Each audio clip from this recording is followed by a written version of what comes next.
এবং জুলাইয়ে যে বাংলাদেশের সকল শ্রেণী পেশার মানুষ একটি নিকৃষ্ট ফ্যাসিবাদের বিরুদ্ধে রাস্তায় নেমেছিল, সেটি যাতে কোনো নির্দিষ্ট গোষ্ঠী তাদের চেতনার বাণিজ্য হিসেবে বিক্রি করতে না পারে, সেটা আমাদের অন্যতম লক্ষ্য। কে কোন দলের শহীদ সেইটা দেখা আমাদের কাছে বিবেচ্য নয়। স্পষ্ট এখানে যে আপনি এই যে জুলাই অভ্যুত্থানটা আজ থেকে ঠিক 1 বছর আগে হয়েছে, এটি কোনো একক দলের, একক গোষ্ঠীর না, এটি বাংলাদেশের আপামর জনসাধারণের স্বতঃস্ফূর্ত গণ অভ্যুত্থান ছিল। আমরা দেখেছি যে 71 পরবর্তী সময়ে দীর্ঘ একটি সময়ে যে একটি দল মুক্তিযুদ্ধকে তাদের করায়ত্ত করে রাখতে চেয়েছিল, একটি পরিবার কেন্দ্রিক মুক্তিযুদ্ধের চেতনার কথা তারা বলছে বাংলাদেশে এবং চেতনার বাণিজ্য করেছে।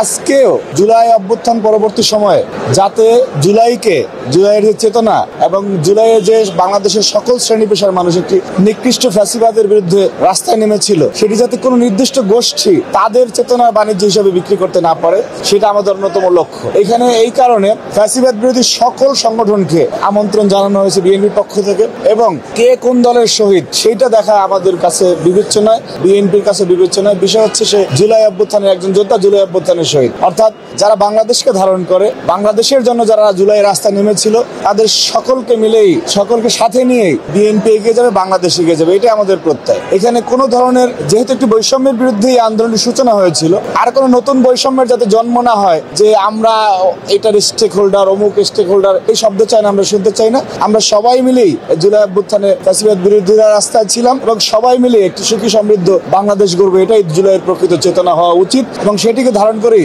বাংলাদেশের সবচেয়ে বৃহত্তম রাজনৈতিক দল, বাংলাদেশের গণমানুষের দল বিএনপি এই কর্মসূচিটি গ্রহণ করেছে। এবং আপনারা গতকালকে রাত্রে কেন্দ্রীয় শহীদ মিনার থেকে আমাদের যে সূচনা হয়েছে জুলাইকে স্মরণে রাখার, জুলাইয়ের চেতনাকে নিয়ে সামনে এগিয়ে যাওয়ার, সেটি সেই 5 আগস্ট পর্যন্ত চলবে। এবং এর মধ্যে এই প্রোগ্রামগুলোর কোথাও আপনি পাবেন না যে বিএনপি নিজেদেরকে এখানে আলোকিত করতে চেয়েছে এবং নিজেদেরকে অন্যদের থেকে বেটার কিছু মনে করে প্রোগ্রামগুলি করছে। আমরা সবাইকে ধারণ করেই এই কর্মসূচিগুলি সম্পন্ন করে সকলের অংশগ্রহণে সবার আগে বাংলাদেশ গড়তে চাই।